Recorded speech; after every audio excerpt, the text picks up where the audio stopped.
नमस्कार, आपका स्वागत है 30 यार्ड्स में। आज आईपीएल का मैच नंबर 30वां खेला जाना है। मैच खेला जाएगा आरसीबी और हैदराबाद के बीच। मैच होगा चिन्नास्वामी स्टेडियम में। आपको बता दें कि ये दोनों वही टीमें हैं जो 2016 फाइनल में भिड़ी थी, जिसमें सनराइजर्स हैदराबाद ने आरसीबी को मात दी थी। सचिन जी, सबसे पहले ये बताइए कि आज मैच कितना ज़्यादा इंटरेस्टिंग होने वाला है, क्योंकि ये वही टीमें हैं जो 2016 फाइनल में भी भिड़ी है, और हैदराबाद ऐसी टीम है जिन्होंने इसके 263 का रिकॉर्ड तोड़ा था। देखिए, आज मैच इंटरेस्टिंग होने वाला ही है, क्योंकि एक तरफ वो टीम है जो 277 मारे हैं और एक तरफ ऐसे मैं कहूँ कि बिल्कुल रोस्ट बॉलिंग यूनिट है आरसीबी की। तो कहीं ना कहीं देखिए, मुझे लगता है तो मुझे लगता है कि आज कहीं ना कहीं देखिए 250 का आंकड़ा पार हो सकता है अगर हैदराबाद पहले बल्लेबाजी कर जाए, क्योंकि सब जानते हैं कि जिस हिसाब से बेंगलोर की गेंदबाजी हो रही है, कहीं ना कहीं देखिए बिल्कुल ख़राब गेंदबाजी हो रही है। तो कहीं ना कहीं अगर आज मैच में हैदराबाद के बल्लेबाज चलते हैं, मार्करम हैं, क्लासेन हैं, और स्टार्टिंग नहीं बोल सकता हूँ, अभिषेक शर्मा और ट्रेविस हेड हैं। तो अगर हैदराबाद की बल्लेबाजी चली तो कहीं ना कहीं देखिए आज बेंगलोर को बहुत दिक्कतों का सामना करना पड़ सकता है। ठीक है किशन जी, अगर बात की जाए पावर प्ले के बारे में, अगर आरसीबी बैटिंग करती है तो उसके शुरुआती 6 ओवर में 8.5 का स्ट्राइक जो रन रेट रहता है, और अगर ये कहा जाए तो ये 7वें नंबर पर अमंग ऑल द टीम आती है। और ये काफ़ी धीमा भी शुरुआत है। किस तरीके से आज अप्रोच रहना चाहिए आपका सनराइजर्स हैदराबाद के सामने? जी देखिए, पावर प्ले में इतनी धीमी बल्लेबाजी करना इनको बाद में खलता है जाकर, जब इनके 10-15 रन कम बनते हैं। और इसी बात को एड्रेस किया था फाफ डू प्लेसिस ने पिछले मैच के क्लोजिंग सेरेमनी में, जब उन्होंने कहा था कि हम शुरुआत के 3-4 ओवरों में जब पीछे हो जाते हैं तो हमें दिक्कत होती है।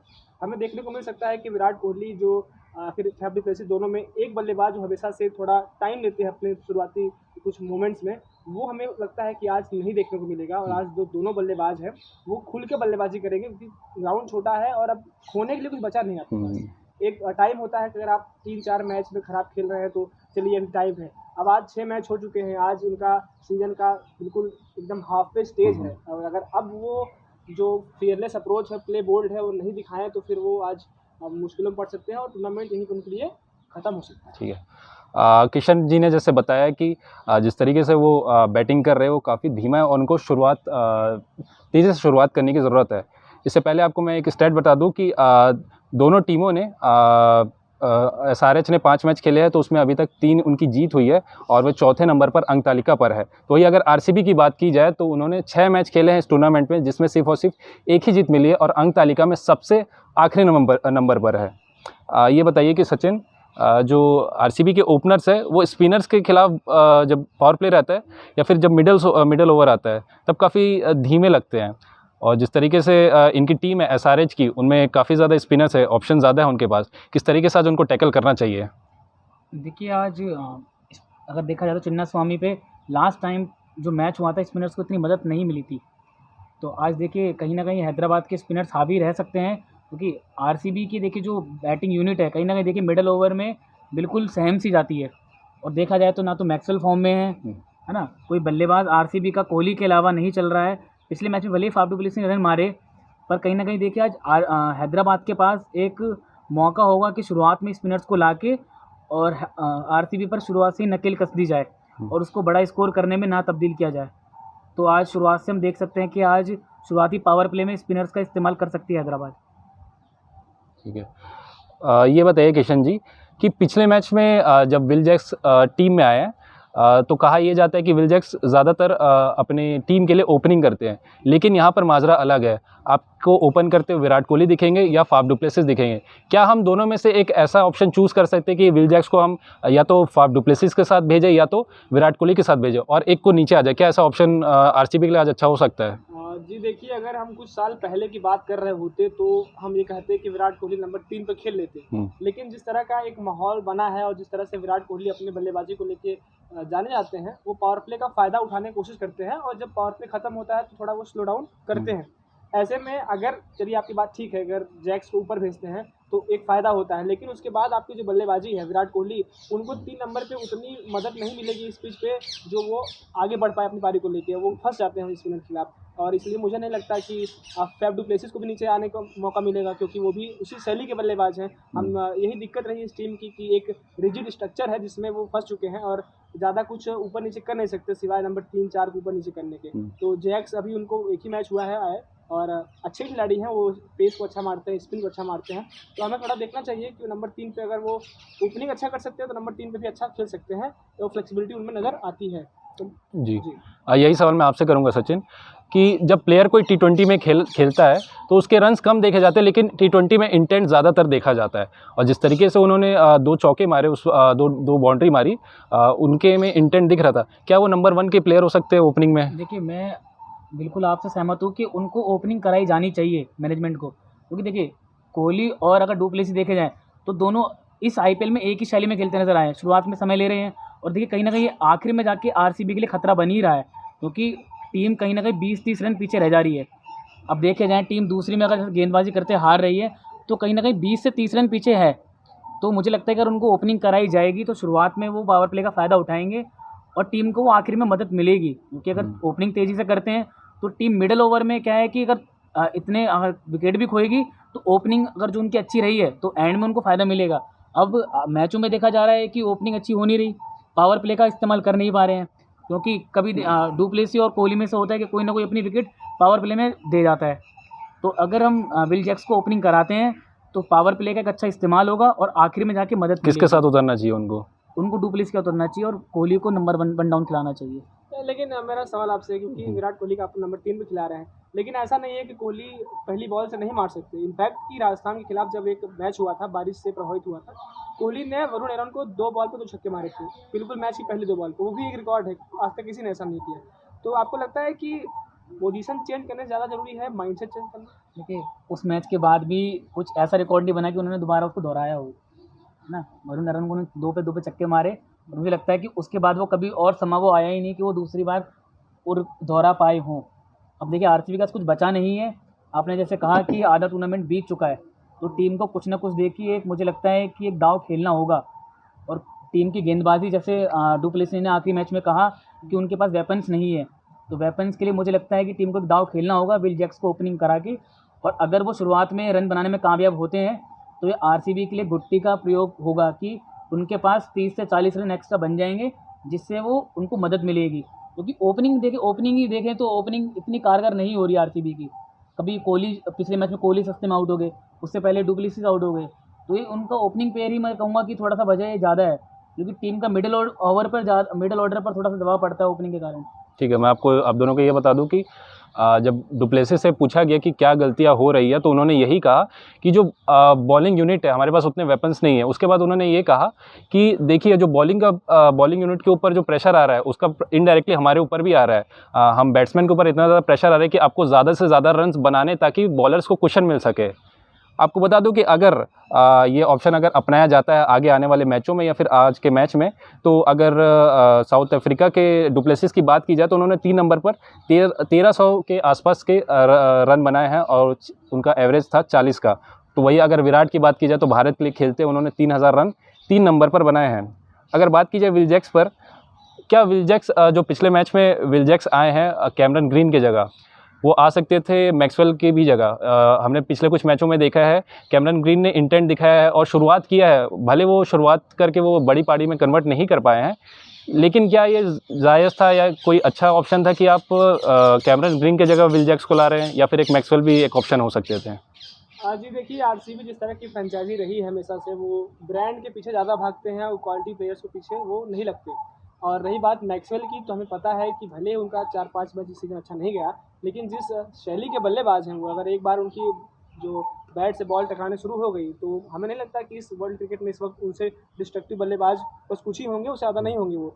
तो कैमरन ग्रीन उतना भी अगर देखें तो कंसिस्टेंट थे, लेकिन बहुत ही कम रिटर्न्स दे रहे थे। तो अगर आपको दोनों में से किसी एक को चुनना है, क्योंकि मैक्सवेल बॉलिंग भी अच्छी करते हैं, ऑफ स्पिन आपको मिडिल ओवर्स में देते हैं, तो मुझे लगता है कि उन्होंने जताया भरोसा मैक्सवेल पे, और कभी ना कभी मैक्सवेल चलेंगे ज़रूर इस टीम के लिए।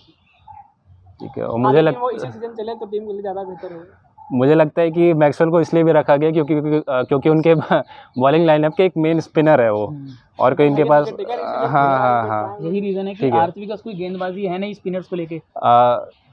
मैक्सवेल 11 करोड़ में रिटेन हुए, 6 मैच खेले हैं, 32 रन। किस तरीके से जस्टिफाई करेंगे आप इस चीज़ को, अगर आप कोई आरसीबी की टीम मैनेजमेंट है? देखिए, मैं अगर टीम मैनेजमेंट हूँ तो मैंने मैक्सवेल को इसलिए लिया है क्योंकि मुझे पता है, मैं उनकी शैली जानता हूँ कि वो किस शैली के बल्लेबाज हैं। जैसे किशन ने कहा कि अगर वो चलते हैं तो अपने दम पर मैच जिताने का मादा रखते हैं।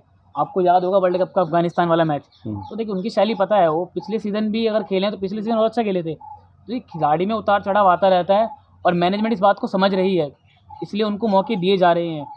और देखिए ये बड़े मैच का प्लेयर है, वही है कि बस आधा टूर्नामेंट बीत चुका है, पर मुझे लगता है कि आज वाले मैच में मैक्सवेल पे खुद ये दबाव होगा कि वो स्कोर करें, क्योंकि देखिए कैमरन ग्रीन एक विकल्प हो सकते हैं और पिछले में मैच में विल जैक को खिलाया गया है। तो कहीं ना कहीं देखिए मेरे मन में भी सवाल था कि हम मैक्सवेल को हटा सकते थे, पर मैनेजमेंट उनको बैक कर रही है क्योंकि उनकी जो शैली है वो बड़ी खतरनाक है और वो चौथे पाँचवें नंबर पर बहुत अच्छी बल्लेबाजी करते हैं और टीम को अच्छा स्कोर भी दिलवाते हैं। तो कहीं ना कहीं देखिए आज उन पर खुद दबाव रहेगा और आज अच्छा प्रदर्शन करेंगे। मेरे को खुद अंदर से ऐसी वाइब आ रही है कि आज के मैच को लेकर। अच्छा, अगर बात की जाए लोअर मिडल ऑर्डर की, तो उसमें आते हैं आपके दिनेश कार्तिक और महिपाल लोमरोर। जिस तरीके से वो बैटिंग कर रहे हैं, हमें मानना पड़ेगा कि आरसीबी को एक सम्मानजनक स्कोर तक पहुंचाने में उनका सबसे बड़ा हाथ है।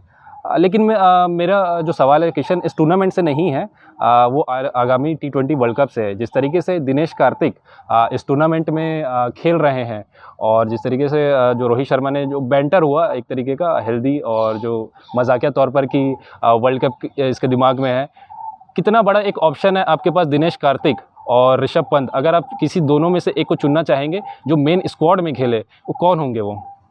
जी देखिए, हम जब वर्ल्ड कप ईयर की बात करते हैं तो अपने आप दिनेश कार्तिक का नाम है सबसे ऊपर आ ही जाता है। चाहे आप 2022 में देख लें, उन्होंने ताबड़तोड़ रन बनाए थे, लेकिन फिर 2023 में रन नहीं बनाए थे। अब फिर जब एक वर्ल्ड कप ईयर आता है तो फिर दिनेश कार्तिक की फॉर्म में देखने को मिलती है। हाँ। रही बात ऋषभ पंत की, देखिए अब रेपुटेशन पे आप खिलाएंगे तो ऋषभ पंत जरूर खेलेंगे, लेकिन आपको थोड़ा देखना होगा कि वो चोट से वापस आ रहे हैं। उन्होंने 2 मैच में अच्छा परफॉर्म किया ज़रूर है, लेकिन अभी भी वो मुझे नहीं लगता कि अपने 100% पे हैं। और चूँकि अभी सीज़न आधा ही बीता है तो हमें वेट करना चाहिए, कम से कम 4-5 मैच और बीतेंगे तो एक क्लियर पिक्चर सामने आएगी।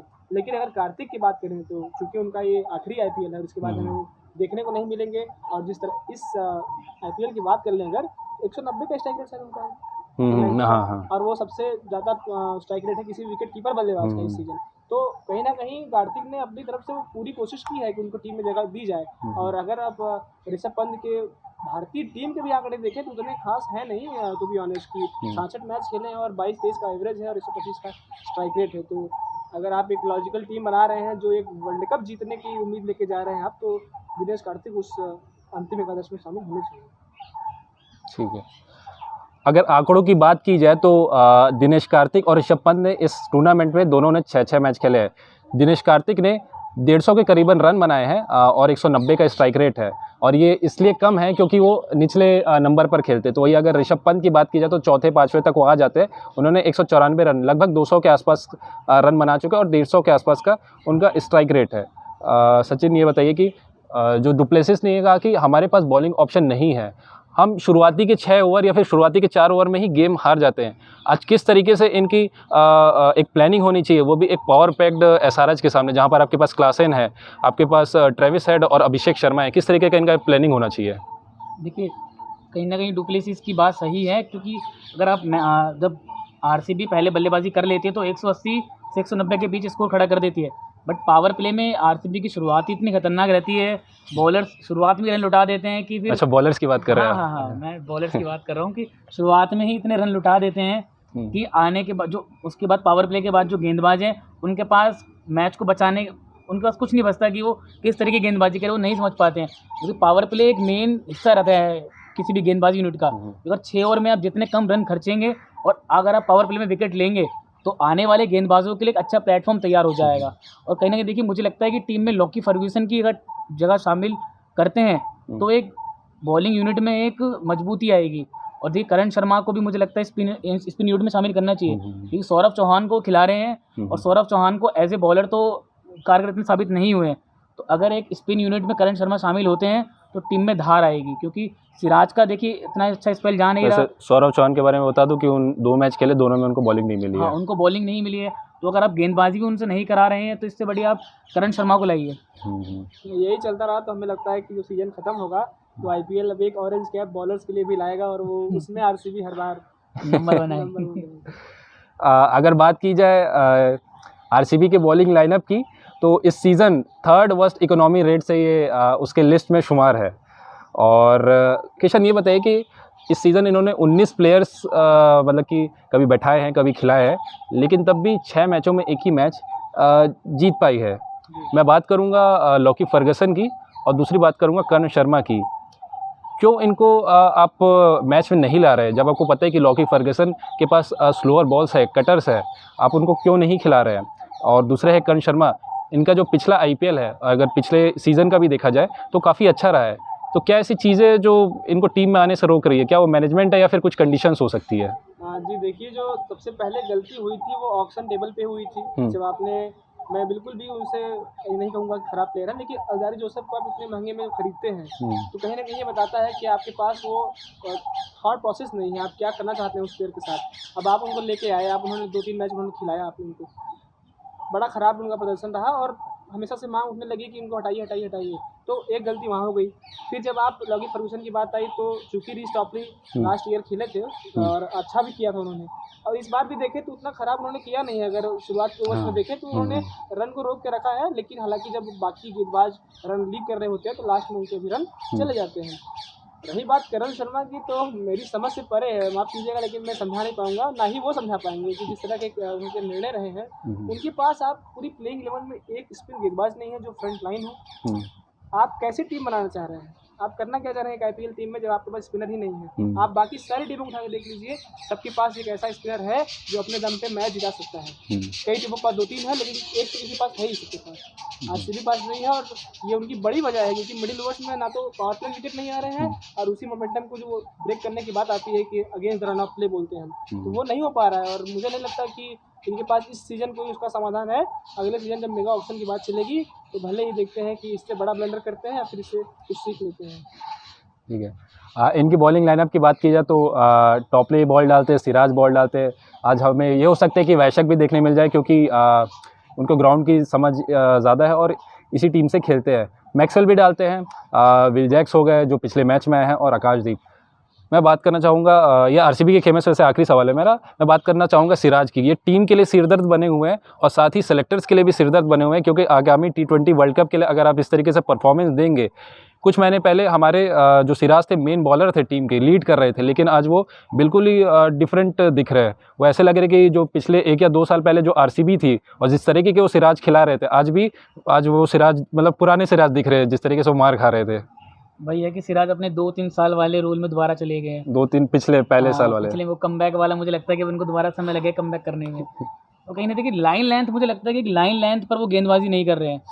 कभी लेग स्टंप पे बिल्कुल ही वो, शुरुआत में पावर प्ले में तो मैंने जितना देखा है कि लेग स्टंप को पकड़ कर चल रहे हैं। राइटी बैट्समैन आ रहा है तो लेग स्टंप पे पकड़ चल रहे हैं, इससे उनको वो विकेट नहीं मिलेगी पैर पकड़ने को। श्रीलंका वाला वो पिच नहीं है, वो श्रीलंका टीम नहीं है, दूसरी आईपीएल है। वो सोच रहे हैं कि श्रीलंका जैसे 55-56 रन पे ऑल आउट कर दी थी लेग स्टंप पे डाल के, तो ये वो वाला मैच नहीं है और उनको अपनी लाइन लेंथ में थोड़ा सा बदलाव करना पड़ेगा। देखिए बाउंसर पहले वो डालते थे, बाउंसर का मुझे नहीं लगता कि प्रयोग ज़्यादा कर रहे हैं। यॉर्कर तो उनकी खोसी गई है, यॉर्कर का इस्तेमाल नहीं कर रहे हैं। लेग स्टंप और वो बिल्कुल ही आगे वाली लाइन लेंथ डाल रहे हैं, तो कहीं ना कहीं लाइन लेंथ की बड़ी गड़बड़ी है। और जो आरसीबी बॉलिंग कोच हैं उनको उनसे बात करनी चाहिए और काउंसलिंग करनी चाहिए कि देखिए बेहतरीन गेंदबाज हैं, मुझे लगता है कि मुझे उन पर व्यंग्य करना ठीक होगा, क्योंकि देखिए वर्ल्ड क्लास बॉलर हैं, सब जानते हैं कि भारतीय खेमे के लिए उन्होंने क्या किया है। तो आरसीबी कोच को उनसे बात करनी पड़ेगी। और अभी देखिए टूर्नामेंट अभी भी ख़त्म नहीं हुआ है आरसीबी के लिए, अगर अभी भी अच्छा करेगी बॉलिंग यूनिट तो यकीनन देखिए हम उनको आगे क्वालिफाइंग में देख सकते हैं। मेरा यही सवाल था। सिराज को जब आपने कहा कि बिल्कुल सही बात आपने कही कि उनकी जो वो कुछ ज़्यादा ही प्रयास करने की कोशिश कर रहे हैं, और उनका जो एक गेम प्लान होता था पहले उस पर स्टिक नहीं कर पा रहे हैं। आप देखिए सिराज का जो इम्प्रूवमेंट हुआ क्यों हुआ, आप केकेआर वाला मैच देख लीजिए जब उन्होंने अंजर रसल को 6 ऑलकर मारी थी, 1 ओवर में 1 रन दिया से। आप उसी केकेआर खिलाफ देखिए जब उन्होंने दुबई में 3 विकेट निकाले थे। कहीं ना कहीं जब वो चैनल पकड़ते हैं ऑफ स्टंप वाला और लगातार 6 की 6 गेंदें फेंकते हैं, भले ही T20 क्रिकेट है, आपको 7-8 9 रन जाएंगे, लेकिन विकेट मिलते थे। सिराज की सबसे बड़ी ताकत यही थी कि वो पावर प्ले में विकेट निकाल के देते थे आपको, कैसा भी उनका इकोनॉमी है। लेकिन अब ये बिल्कुल उल्टा हो रहा है, जैसा कि आपने लेग स्टंप वाली बात कही। जाहिर सी बात है कि जब आप ज़्यादा प्रयास करते हैं तो आपकी लाइन और लेंथ दोनों दिशा और दशा दोनों खराब हो ठीक जाएंगे। है, मेरा इसी से सवाल ये था कि क्या आरसीबी को अब होप छोड़ देनी चाहिए, या फिर जो फैंस है फिर से कैलकुलेटर निकाले और कैलकुलेट करे कि ये हारे, ये जीते, ये इतने रन से जीते या इतने रन से हारे, या फिर उनको आगे आने वाले सीज़न के लिए अब तैयारी करनी चाहिए, अब उनके पास मौका यही है। देखिए, उम्मीद पर तो दुनिया कायम है, लेकिन दरअसल बात ये है कि अगर आपको लगता है कि आरसीबी फैन, क्योंकि मैं भी एक आरसीबी फैन ही हूँ, कि अगर आपको लगता है कि हम बहुत दुखी हैं और हम मतलब बिल्कुल अब रो रहे हैं, कैलकुलेटर निकल आए हैं, नहीं, अब वो दिन गए हैं, क्योंकि अब हमको पता है कि अब इस सीज़न में ज़्यादा कुछ बचा नहीं है। अगर प्रैक्टिकल सोचे तो होने को तो आप अगले 7-8 में से सब जीत जाएँ और पहुँच जाएँ, लेकिन जिस तरह की हमारी कंडीशन है और जिस तरह से इम्प्रूवमेंट की जो गुंजाइश दिखती है वो नहीं दिख रही है। सबसे बड़ी दिक्कत यही है कि आप बॉलिंग में क्या करेंगे? अब बताइए, खुद ही आप बताइए कि ऐसा क्या हो जाएगा इस मैच में कि वो 130 पे ऑल आउट कर देंगे हैदराबाद को? नहीं कर पाएंगे। और ज़ाहिर-सी बात है कि अगले सीज़न के लिए हमें ट्राई करना है, लेकिन अभी भी जो बचे-खुचे जो हमारे पीसेस हैं उनको कलेक्ट करके एक पिक्चर जो सुंदर बनानी है वो दिखानी तो पड़ेगी हमें। एसआरएच, इनके पास क्लासेन है, इनके पास अभिषेक शर्मा, इनके पास ट्रेविस हेड है। कितनी ज़्यादा एसआरएच के अंदर एक्साइटमेंट होगी कि मुझे एक कमज़ोर टीम मिल रही है, वो भी चिन्नास्वामी स्टेडियम में। उनके हाथ मतलब खुजला रहे होंगे कि आज बस बैटिंग मिले और चालू हो जाए। देखिए, मैंने शुरू में आपको कहा ही था कि अगर हैदराबाद की पहले बल्लेबाजी आती है और आरसीबी वही फॉर्म जो गेंदबाजी में अपनी बीते मैचों में रखी है, और अगर आज वही फॉर्म इट मीन्स कि वही मतलब वो गलत लाइन लेंथ पर अगर वो गेंदबाजी करती है, तो मुझे लगता है कि 277 भी आज चेस करने में आसानी हो सकती है। क्योंकि आरसीबी देखिए, हैदराबाद के खेमे में देखिए हर बल्लेबाज रन बना रहा है। ओपनिंग पेयर में बात करें, हम 1 डाउन देखें, सेकंड डाउन देखें, तो हर बल्लेबाज कंट्रीब्यूट कर रहा है अच्छे से। और देखिए, मार्करम मैंने देखा है कि 2-3 मैचों से खामोश हैं, तो कहीं ना कहीं वो ज़्यादा आज उतावले होंगे कि क्लासेन भी है, क्लासेन के भी मार्करम और उसमें आ रहे क्लासेन, हैं। तो वो कहीं ना कहीं देखिए उतावले होंगे कि आज जल्दी उनको बल्लेबाजी मिले और आज वो एग्रेशन में मोड में खेलें।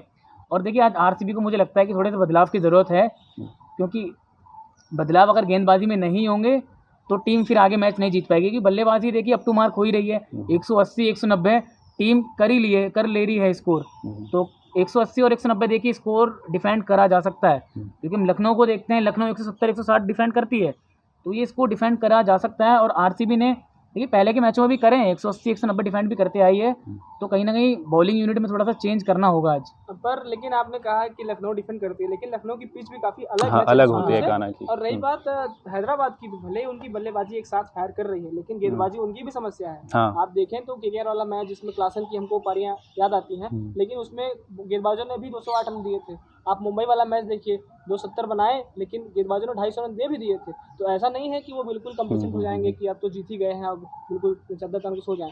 क्योंकि अगर आप हेड टू हेड अभी भी देखें, अगर क्वालिटी वाइज देखें, तो आरसीबी की जो बैटिंग यूनिट है, अगर वो जिस दिन फायर करे और हैदराबाद जिस दिन फायर करे, तो आरसीबी की ज़्यादा जो पावरफुल नज़र आती है। अब वही है कि कौन चलता है, और गेंदबाजी तो दोनों की खराब है, तो इसलिए जो बैटिंग ज़्यादा अच्छी कर जाएगा वो जीत जाएगा। ठीक है, अगर बॉलिंग की बात आई है तो इसकी चर्चा थोड़ी 1-2 क्वेश्चंस बात करेंगे। लेकिन सचिन, पहले ये बताइए कि ट्रेविस हेड जिस तरीके की फायरी नॉक खेल रहे हैं, लेकिन पिछले कुछ इनिंग्स में देखा है हमने कि स्पिनर के विरुद्ध वो ज़्यादा फंसते हैं और आउट भी उनको काफ़ी बार किया हुआ है। और अगर आरसीबी की बात की जाए तो आरसीबी के पास आपके पास ग्लेन मैक्सवेल है, वो आपको कभी कभी ओपनिंग करते हुए दिखेंगे। किस तरीके से आज इनको टैकल करना चाहिए ट्रेविस हेड को, क्योंकि ट्रेविस हेड ही एक ऐसे बल्लेबाज है जिनके साथ अभिषेक शर्मा भी है, एक स्टार्ट अच्छी देते, एक प्लेटफॉर्म देते, तो जो नीचे आने वाले जो बल्लेबाज है वो खुलकर खेलते हैं। देखिए, हैदराबाद की बात करें तो हम हैदराबाद का जो पावर प्ले का स्कोरिंग रेट है, मुझे लगता है कि वो और टीमों के मुकाबले ज़्यादा है। और दोनों ट्रेविस हेड और अभिषेक शर्मा देखिए ओपनिंग में शुरुआत से ही हाँ। दूसरी तीसरी बॉल से मारना शुरू करते हैं। आपको बता दूं कि अगर पावर प्ले की बात की जाए तो 10.5 के आसपास से रन रेट के ये मारते हैं, और ऐसे करने वाले वो तीसरी टीम है वो। देखिए, मैंने वही कहा कि कभी अगर ट्रेविस हेड खामोश रहते हैं तो वहाँ से अभिषेक शर्मा मारते हैं, शर्मा खामोश रहते हैं तो ट्रेविस हेड मारते हैं। तो कहीं ना कहीं देखिए आज आरसीबी के लिए बड़ा चैलेंज रहेगा कि इन दोनों को पावर प्ले के अंदर ही समेट दिया जाए। क्योंकि अगर ऐसा नहीं होता, अगर ये दोनों पावर प्ले के ओवर खेल जाते हैं, फिर देखिए उसके बाद 6 ओवर के बाद क्लासेन आने हैं, मार्करम आने हैं, तो टीम के लिए खतरा रहेगा। तो ऐसे में अगर आपने बात करी ट्रेविस हेड की, तो हाँ देखिए ट्रेविस हेड की अगर मैं स्पिन में बात करूँ तो कहीं ना कहीं वो अपनी शॉट सिलेक्शन से ज़्यादा फंसे हैं। उनको कोई भी स्पिनर उनको फंसा नहीं पाया अभी तक। क्या आपको ऐसा लगता है कि जो टीम मैनेजमेंट है उनको एक प्रॉपर रोल दे चुकी कि आप जाइए और बस मारिए, आपके नीचे और बैट्समैन है वो देख लेंगे, ऐसा? हाँ, ये उनका देखिए, क्योंकि ट्रेविस हेड को मुझे लगता है इसलिए ओपनिंग में लाया गया क्योंकि मयंक अग्रवाल थे जब, तो आपने मयंक अग्रवाल का रोल देखा होगा। देखिए क्योंकि वो पारी को बिल्कुल एंकर कर चल रहे थे, नहीं हिट कर रहे थे। इसलिए मैनेजमेंट का मुझे लगता है फैसला रहा होगा कि ट्रेविस हेड को लाएं और शुरुआत से ही स्कोर करें पावर प्ले में। तो इसलिए मुझे लगता है कि ट्रेविस हेड को लाया गया है। ये बताइए, मयंक अग्रवाल आज अवेलेबल है और अगर आपकी टीम में एडन मार्करम है जो एंकर कर सकते हैं और ज़रूरत पड़ने पर स्पीड से भी खेल सकते हैं, एग्रेसिव खेल सकते हैं, तो क्या मयंक अग्रवाल को आज टीम में लाना मतलब सही हो सकता है? देखिए, मुझे नहीं लगता कि हैदराबाद अपने या फिर जो चल रहा है, जो टीम उसमें चल रहा है, बदलाव कॉम्बिनेशन करेगी, क्योंकि मार्करम नंबर 1 पर देखिए वन डाउन में अच्छी बल्लेबाजी करते नजर आए हैं। तो इससे मुझे नहीं लगता कि आज चेंजेस होंगे आज के मैच में। और बाकी देखिए, आज हो सकता है कि आज ट्रेविस हेड के सामने स्पिनर्स लगाए जाए। मैक्सवेल शुरुआत में 6 पावर प्ले में आज गेंदबाजी करते दिख सकते हैं। क्योंकि ट्रेविस हेड को अगर आप गौर से देखें तो वो क्या करते हैं, वो अपना जो ये दाहिना पैर है उसको ओपन कर देते हैं। उनके पास जो बाकी बल्लेबाज क्रैम्प हो जाते हैं शॉर्ट पिच गेंदों पे या फिर जो बॉडी पे आती है, वो उन पे रूम बना लेते हैं और फिर वो आराम से इस तरफ और इस तरफ खेल लेते हैं। तो आपको कहीं ना कहीं एक बेटर प्लान सा उतरना पड़ेगा अगर उनको रोकना है, क्योंकि अगर वो चले तो फिर वो वही चलेंगे। अगर बात की जाए हैदराबाद की बॉलिंग की, तो वो भी आरसीबी की बॉलिंग की ही तरह है। आपको बता दें कि हैदराबाद डेथ ओवर में 12.5 के रन रेट से रन देती है और ये वर्स्ट इकोनॉमी के लिस्ट में शुमार है। ये बताइए कि उनादकट पिछले मैच में जिस तरीके से रन खाए हैं उन्होंने, और मुझे लगता है कि आखिरी बॉल पे 6 या 8 ऐसा कुछ चाहिए था, और जब आखिरी बॉल में 1 या 2 रन गए थे शायद, उसके बाद जो उनके चेहरे पर जो वो था, खुशी थी, मतलब वो बॉलर के उसमें देखने में काफ़ी अच्छा लग रहा था कि ऐसा लग रहा था कि उन्होंने 5 विकेट ले लिए, लेकिन वो असल में खुशी ये थी कि मैं मार खाने से बच गया। बताइए, उनके जगह हम किसको और हैदराबाद में चांस दे सकते हैं? आपके पास बहुत सारे बॉलर है, और किसको आप चांस दे सकते हैं वहाँ पर? जी देखिए, सबसे पहले बात अगर उनादकट की करें, उनका जो पिछला अच्छा सीजन गया था वो 2017 में आया था, करीब 7 साल पहले जब वो पुणे में खेले थे। उसके बाद अगर देखें तो आरसीबी के ही बल्लेबाज एबी डिविलियर्स ने, जब वो राजस्थान में थे उनादकट, उनको दुबई में बहुत मारा था। 2 ओवर में करीब 3-4 छक्के मार दिए थे। कल वो जब बात कर रहे हैं पिछले मैच की, अब अगर आप 1 ओवर में 28 रन डिफेंड कर रहे हैं और आप 26 रन पर रुक गए और आप खुश हो रहे हैं, तो मुझे लगता है कहीं ना कहीं आपका जो थॉट प्रोसेस है बिल्कुल वही गड़बड़ है कि आप सोच के क्या जा रहे हैं उस ओवर करने की, अगर मैं 1 रन से जीत जाऊँ तभी अच्छी बात है। तो मुझे नहीं लगता कि उनादकट को मतलब मौका मिलना चाहिए, क्योंकि इनके पास एक स्पिन ऑप्शन भी है, मयंक मार्कंडे, जिनके हमने देखा है कि उन्होंने अपने शुरुआती सीजन में MS धोनी को फंसाया था, जब बड़ी तारीफ हुई थी उनकी। तो अब चूंकि आरसीबी के बल्लेबाज हम देखते हैं कि स्पिन में फंसते भी हैं, तो शहबाज अहमद एक तरफ से और इधर मयंक मार्कंडे, तो कहीं ना कहीं मिडिल ओवर्स में आरसीबी को बिल्कुल बांध सकते हैं, क्योंकि उनादकट वैल्यू ऐड नहीं कर रहे हैं। तो अगर उनकी जगह वो 10 प्लेयर से भी खेल रहे हैं तो मुझे लगता है कि वो ज़्यादा बेहतर करेंगे। ठीक है, आज मैच खेला जाना है चिन्नास्वामी स्टेडियम में। आपको बता दें कि दोनों टीमों ने 2019 के बाद यहाँ पर एक भी मैच नहीं खेला है। रोमांचक इसलिए भी होगा यहाँ पर देखना कि आरसीबी चाहती है जीत, आरसीबी प्यासी है जीत की। तो अगर एसआरएच की बात की जाए तो वो अभी 4थे नंबर पर है और वो चाहेगी कि इस जीत के साथ इस अंक तालिका में और ऊपर जाए और काफ़ी लंबे समय तक बने रहे। इसी के साथ हर अपडेट्स के लिए आप हमारे साथ जुड़े रहिए 30 यार्ड्स में।